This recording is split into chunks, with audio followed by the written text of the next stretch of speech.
स्कंद 10वा अध्याय 47वा उद्धव व गोपींचा संवाद आणि भ्रमरगीत.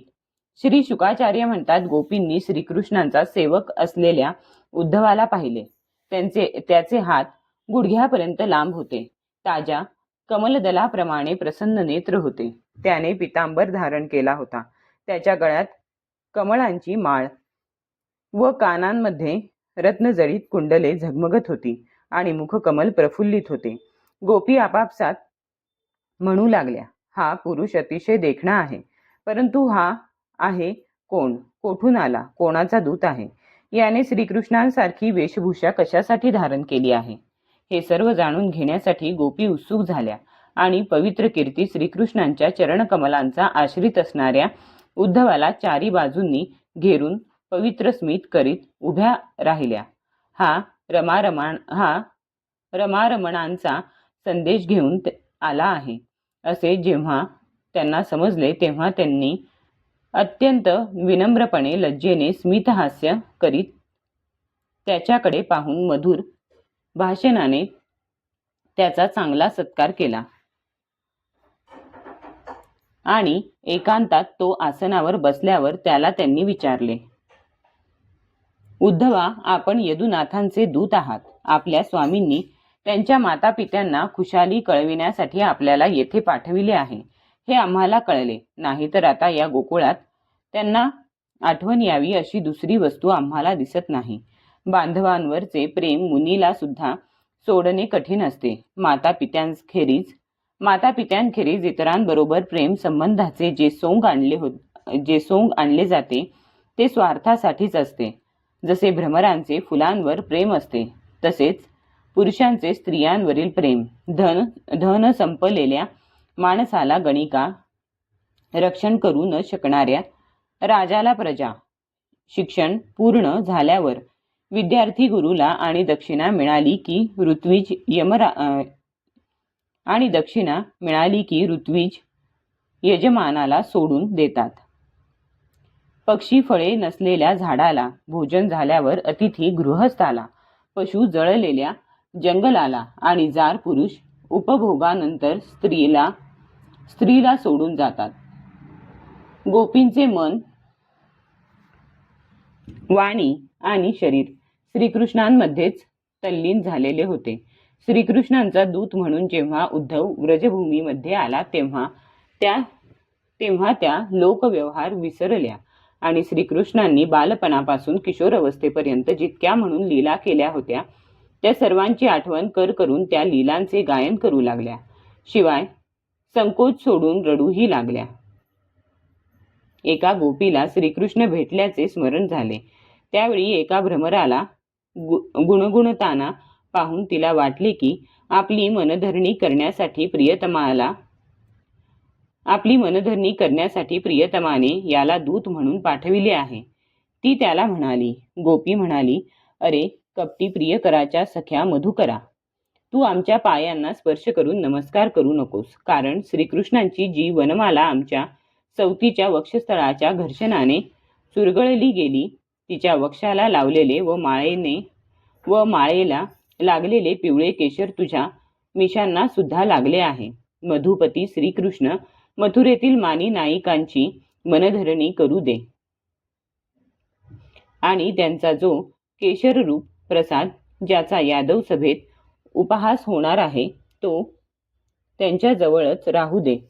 तो तुझ्याकडून येथे पाठविण्याची काय आवश्यकता आहे? तू फुलांतील मध एकदा घेऊन उडून जातोस, तसेच तेही फक्त एकदाच आपले मोहक अधरामृत पाजून आम्हाला सोडून निघून गेले. बिचारी लक्ष्मी त्यांच्या चरणकमलांची सेवा कशी करते कोण जाणे. बहुधा श्रीकृष्णांच्या गोड गोड बोलण्याने तिचे सुद्धा चित्त चोरले गेले असावे. म्हणूनच तिला त्यांचे खरे रूप कळले नाही. हे भ्रमरा, वनात राहणाऱ्या आमच्या समोर तू यदुपती श्रीकृष्णांचे पुष्कळसे गुण का गात आहेस? ते आम्हाला काही नवीन नाही. ज्यांच्याजवळ सदा विजय असतो त्या श्रीकृष्णांच्या नव्या संख्यांच्या समोर त्या श्रीकृष्णांच्या नव्या सख्यांच्या समोर जाऊन त्यांचे गुणगान कर, कारण यावेळी त्यांनी त्यांच्या हृदयाची पीडा शमवली असल्याने त्या त्यांना प्रिय आहेत. तू करीत असलेल्या गुणगानावर प्रसन्न होऊन तू मागशील ती वस्तू त्या तुला देतील. हे भ्रमरा, त्यांचे कपटपूर्ण मनोहर हास्य व भुवयांच्या इशाऱ्याने त्यांना वश होणार नाहीत असा स्वर्गात, पृथ्वीवर किंवा पाताळात कोणत्या स्त्रिया आहेत? अशा स्वर्गात, पृथ्वीवर किंवा पाताळात कोणत्या स्त्रिया आहेत? स्वतः लक्ष्मी सुद्धा ज्यांच्या चरणरजांची सेवा करीत असते तिच्या पुढे आमची काय योग्यता? परंतु तू त्यांना सांग की तुमचे नाव उत्तम श्लोक आहे. ते दिनांवर दया करण्यामुळे त्याला मात्र बट्टा लागेल. अरे मधुकरा, तू माझ्या पायावर डोके टेकवू नकोस. तू मनधरणी करण्यात पटाईत आहेस हे मी जाणते. दूताने काय केले पाहिजे हे तू श्रीकृष्णांच्याच कडून शिकून आला आहेस हे मला माहीत आहे. परंतु ज्यांनी त्यांच्यासाठीच आपल्या पती, पुत्र आणि अन्य नातेवाईकांना सोडले, त्या आम्हाला ते कृतघ्नपणे सोडून निघून गेले. अशा व्यक्तीशी आम्ही कशी तडजोड करावी? अरे मधुकरा, त्यांचा जेव्हा रामावतार होता तेव्हा त्यांनी कपिराज वालीला व्याधाप्रमाणे लपून मारले. शूर्पणखा त्यांची कामना करीत होती, परंतु त्यांनी पत्नी प्रेमामुळे त्या बिचाऱ्या स्त्रीचे कान नाक कापून तिला कुरूप केले. कावळा जसा बळी घालणाऱ्याचा बळी खाऊन पुन्हा त्यालाच त्रास देतो, त्याप्रमाणे बलीकडून वामन रूपाने दान घेऊन पुन्हा त्यालाच वरुण पाशाने बांधून पाताळात ढकलले. म्हणून त्या काळाशी आता मैत्री पुरे झाली. परंतु काय करणार? आमची इच्छा नसली तरी आम्ही त्यांच्याविषयीच्या गोष्टी टाळू शकत नाही ना. श्रीकृष्णांच्या लीलारूप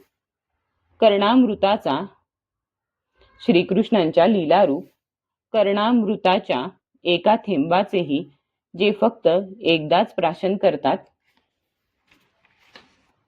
त्यांची राग द्वेषादी सगळी द्वंद्वे समूळ नाहीशी होऊन ते असून नसल्यासारखेच होतात. एवढेच काय, पण पुष्कळसे लोक आपला दुःखमय प्रपंच तत्काळ सोडून अकिंचित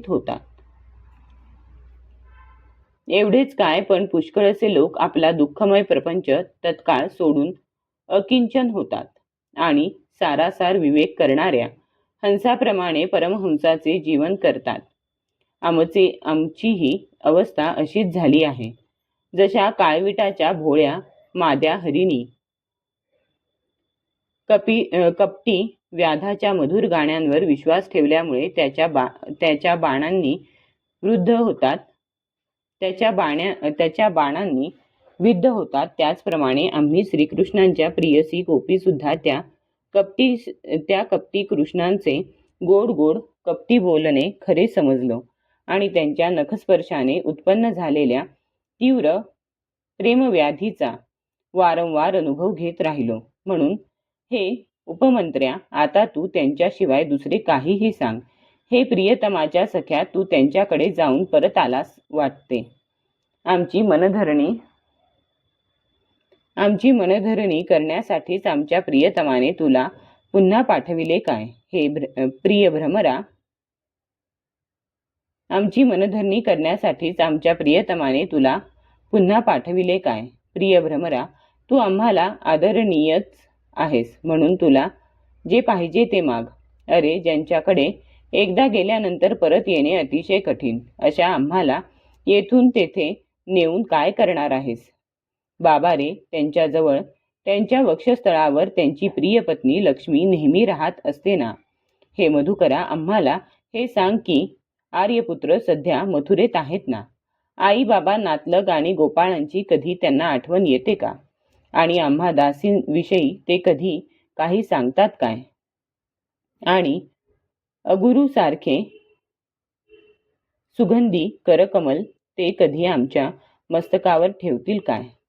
श्रीशुक म्हणतात, श्रीकृष्णांच्या दर्शनाला लालचावलेल्या गोपींचे हे म्हणणे ऐकून उद्धवाने त्यांना त्यांच्या प्रियतमाचा संदेश सांगून त्यांचे सांत्वन करीत म्हटले. उद्धव म्हणाला, गोपींनो, तुम्ही गोपींनो, तुम्ही कृतकृत्य आहात. साऱ्या जगाला तुम्ही पूजनीय आहात, कारण तुम्ही भगवान श्रीकृष्णांना अशा प्रकारे आपले मन समर्पित केले आहे. दान, व्रत, तप, होम, जप, वेदाध्ययन, ध्यान, धारणा, समाधी आणि कल्याणाच्या विविध उपायांच्या द्वारा भगवंतांची भक्ती प्राप्त व्हावी, एवढाच उद्देश असतो. तुमची पवित्र कीर्ती भगवान श्रीकृष्णांच्या ठिकाणी मुनींना सुद्धा दुर्लभ अशी सर्वोत्तम भक्ती आहे आणि तिचा आदर्श तुम्ही लोकांपुढे ठेवला आहे.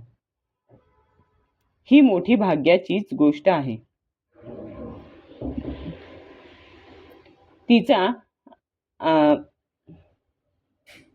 तुमची पवित्र कीर्ती भगवान श्रीकृष्णांच्या ठिकाणी मुनींना सुद्धा दुर्लभ अशी सर्वोत्तम भक्ती आहे आणि तिचा आदर्श तुम्ही लोकांपुढे ठेवला आहे.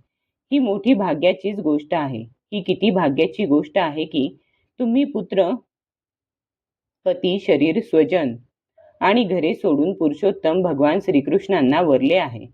हे भाग्यशाली गोपींनो, श्रीकृष्णांच्या वियोगात तुमची त्यांच्या ठिकाणी जी एकांत भक्ती जडली तिचे दर्शन मला झाले. ही माझ्यावर तुमची मोठी कृपाच होय. मी स्वामींचे गुप्त काम करणारा दूत आहे. देवींनो, प्रियतम श्रीकृष्णांनी तुम्हाला आनंद देण्यासाठी एक संदेश पाठविला आहे. तोच घेऊन मी तुमच्याकडे आलो आहे. तो ऐका. श्रीकृष्णांनी सांगितले आहे, तुमचा माझ्याशी पूर्णपणे कधीही वियोग होऊ शकत नाही. सर्व भौतिक पदार्थांमध्ये ज्याप्रमाणे आकाश, वायू, अग्नी, जल आणि पृथ्वी ही पंचमहाभूते व्यापून आहेत, त्याचप्रमाणे मी मन, प्राण, पंचमहाभूते, इंद्रिये आणि त्यांच्या विषयांचा आश्रय आहे. मीच आपल्या मायेच्या द्वारे पंचमहाभूते, इंद्रिये आणि त्यांच्या विषयांच्या रूपाने स्वतःलाच उत्पन्न करतो, पाळतो आणि विलीन करतो. मायेपासून वेगळा असलेला आत्मा विशुद्ध ज्ञान स्वरूप असून त्रिगुणांशी त्याचा संबंध नाही. तथापि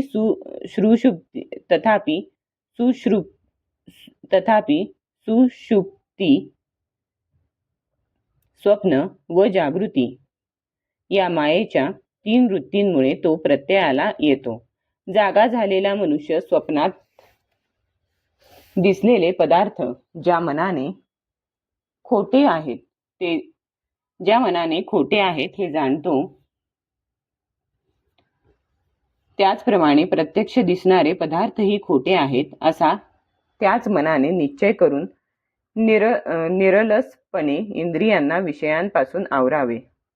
सर्व नद्या ज्याप्रमाणे वेगवेगळ्या मार्गांनी वाहत जाऊन समुद्रालाच मिळतात, त्याचप्रमाणे ज्ञानी माणसांचा वेदाभ्यास, योग, आत्मानात्म विवेक, त्याग, तपश्चर्या, इंद्रिय संयम, सत्य इत्यादी सर्वांचे खरे फळ मनाचा निग्रह करून परमात्म्याला मिळणे हेच आहे. गोपींनो, मी तुम्हाला प्रिय असूनही तुमच्या दृष्टीपासून दूर राहतो. याचे कारण तुम्ही नेहमी माझे ध्यान करीत राहण्यामुळे मनाने अगदी माझ्याजवळ राहण्याचा तुम्हाला अनुभव यावा म्हणून. कारण स्त्रियांचे चित्त आपल्या दूरदेशी असलेल्या प्रियतमाच्या ठायी जितके गुंतून राहते, तितके जवळ डोळ्यांसमोर राहणाऱ्याच्या ठिकाणी लागत नाही. कोणतीही वृत्ती मनात उठू न देता संपूर्ण मन माझ्या ठिकाणी लावून जेव्हा तुम्ही माझे स्मरण कराल, तेव्हा लवकरच कायमच्या मला प्राप्त व्हाल.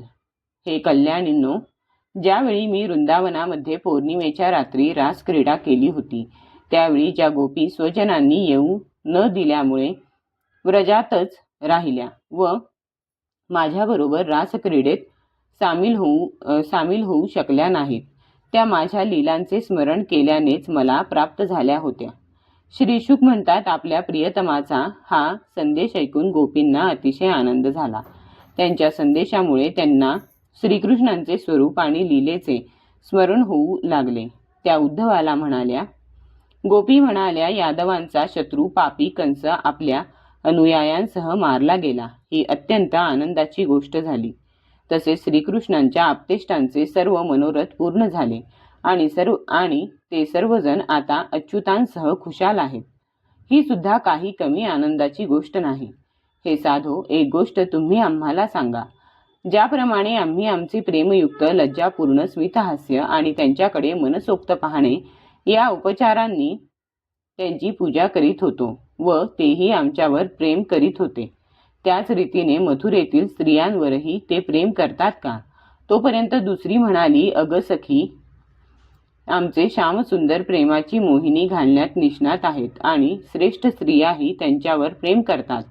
तर मग जेव्हा नगरातील स्त्रिया गोड बोलण्याने आणि विलासांनी त्यांची पूजा करतील तेव्हा ते त्यांच्यात का बरे रममाण होणार नाहीत? दुसरी एक जण म्हणाली, हे साधू, जेव्हा कधी नागरी स्त्रियांच्या समूहात काही गप्पा चालतात आणि आमचे प्रिय श्रीकृष्ण स्वच्छंदपणे त्यांच्यात सामील होतात तेव्हा कधीतरी प्रसंगवशात आम्हा ग्रामीण गवळणींची सुद्धा ते आठवण काढतात काय? आणखी एकीने विचारले. जेव्हा कमळे आणि कुंदफुले उमलली होती, सगळीकडे चांदणे पसरले होते आणि त्यामुळे वृंदावन रमणीय दिसत होते, त्या रात्री त्यांनी रासमंडल तयार करून आमच्याबरोबर नृत्य केले होते. त्यावेळी आमच्या पायांतील नुपुरे वाजत होती. आम्ही सगळ्याजणी त्यांच्याच सुंदर सुंदर लीलांचे गायन करीत होतो आणि ते आमच्या बरोबर विहार करीत होते. त्या रात्रींची ते कधी आठवण काढतात का? आणखी कुणी म्हणाली, आम्ही सगळ्याजणी त्यांच्या विरहाग्नीमध्ये पोळत आहोत.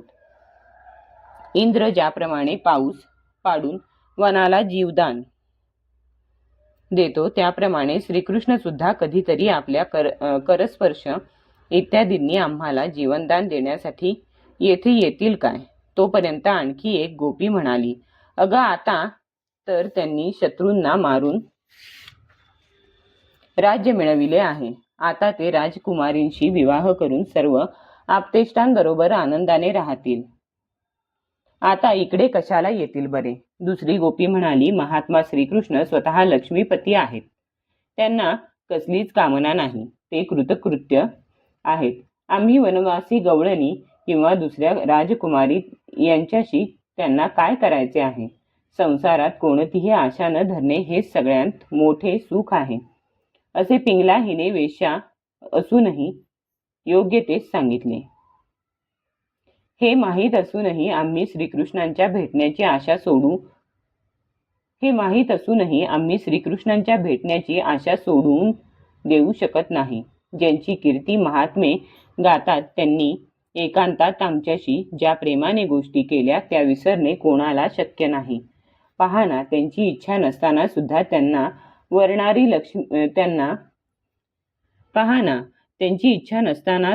त्यांना वरणारी स्वतः लक्ष्मी एक क्षणभर सुद्धा त्यांना सोडून दूर जात नाही.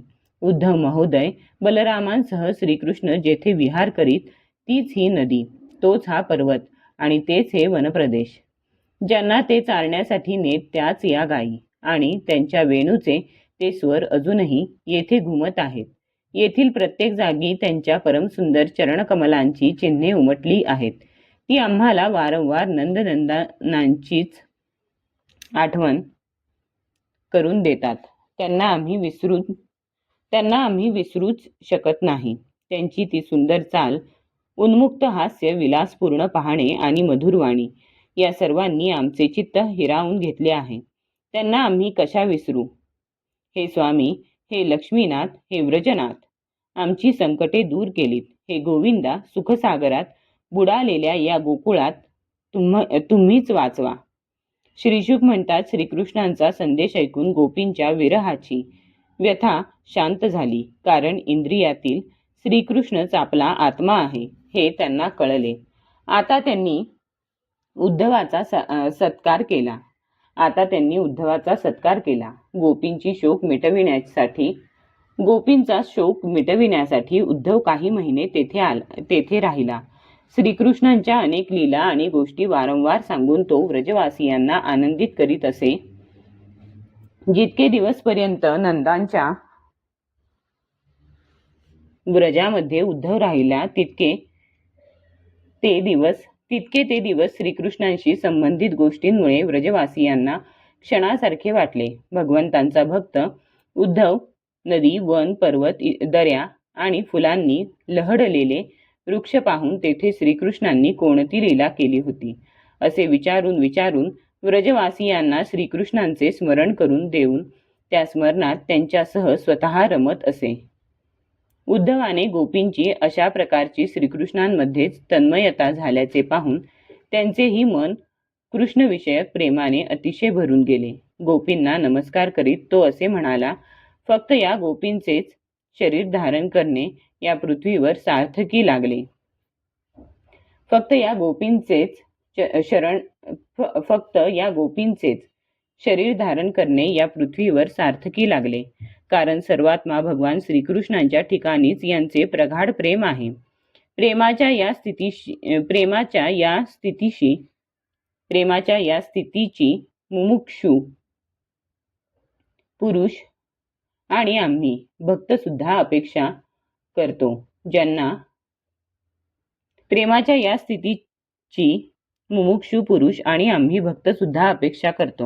ज्यांना भगवान श्रीकृष्णांच्या कथांची गोडी लागली त्यांना ब्रह्मदेवासारख्या श्रेष्ठ जन्माची तरी काय आवश्यकता. कोठे ह्या आचारहीन रानात राहणाऱ्या स्त्रिया आणि कोठे सच्चिदानंद घन भगवान श्रीकृष्णांचे ठाई त्यांचे हे अनन्य प्रेम. जसे एखाद्याने अजाणतेपणाने अमृत प्राशन केले तरी ते पिणाऱ्याला अमर करते, त्याप्रमाणे जर कोणी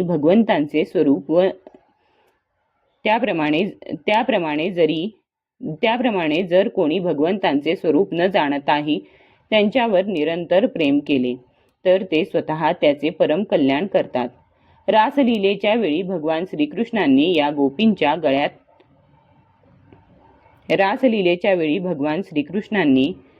या गोपींच्या गळ्यात हात टाकून यांना जो कृपा प्रसाद दिला तसा परम प्रेम करणाऱ्या लक्ष्मीला सुद्धा दिला नाही, किंवा कमलासारख्या सुगंध आणि कांतीने युक्त अशा देवांगनांना सुद्धा मिळाला नाही.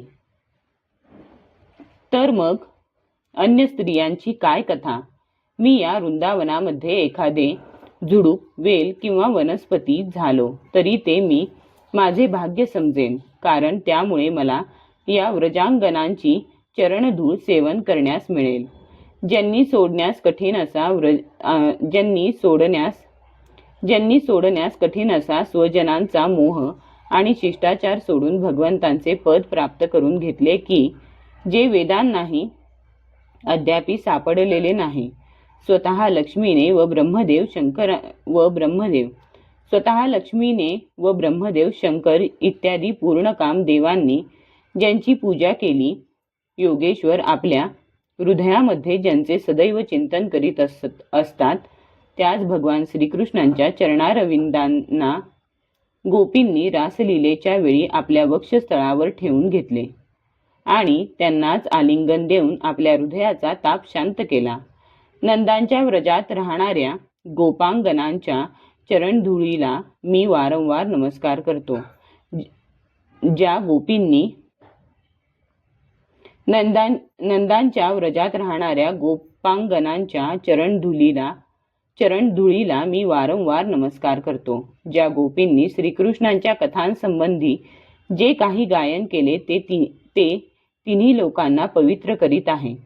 श्री शुक म्हणतात, नंतर उद्धव गोपी नंद आणि यशोदा यांची अनुमती घेऊन आणि गोपाळांचा निरोप घेऊन मथुरेला जाण्यासाठी रथावर स्वार झाला. तो निघालेला पाहून नंद इत्यादी गोपगण हातात पुष्कळ अशा भेटवस्तू घेऊन त्याच्या जवळ आले आणि डोळ्यांत अश्रू आणून मोठ्या प्रेमाने म्हणाले, आमच्या मनाच्या वृत्ती श्रीकृष्णांच्या चरणकमलांच्या आश्रयाने राहोत. आमच्या वाणी त्यांच्याच नामांचे उच्चारण करत आणि शरीरे त्यांनाच प्रणाम इत्यादी करीत राहोत. भगवंतांच्या इच्छेने आमच्या कर्मानुसार आम्हाला कोणत्याही योनीमध्ये जन्म येवो, मात्र तेथे आम्ही शुभ आचरण करावे, दान करावे आणि त्यांचे फळ म्हणून भगवान श्रीकृष्णांचे ठाईच आमचे प्रेम असावे. परीक्षिता, गोपींना परीक्षिता गोपींनी अशा प्रकारे कृष्णाप्रमाणे समजून उद्धवाचा सन्मान केला. नंतर श्रीकृष्णांनी रक्षण केलेल्या मथुरेला तो परतला. तेथे पोहोचल्यावर त्याने भगवान श्रीकृष्णांना नमस्कार केला आणि व्रजवासियांची प्रगाढ भक्ती त्यांना कथन केली. त्यानंतर नंदांनी दिलेल्या भेटवस्तू त्याने वसुदेव, बलराम आणि राजा उग्रसेनाला दिल्या. अध्याय 47 समाप्त.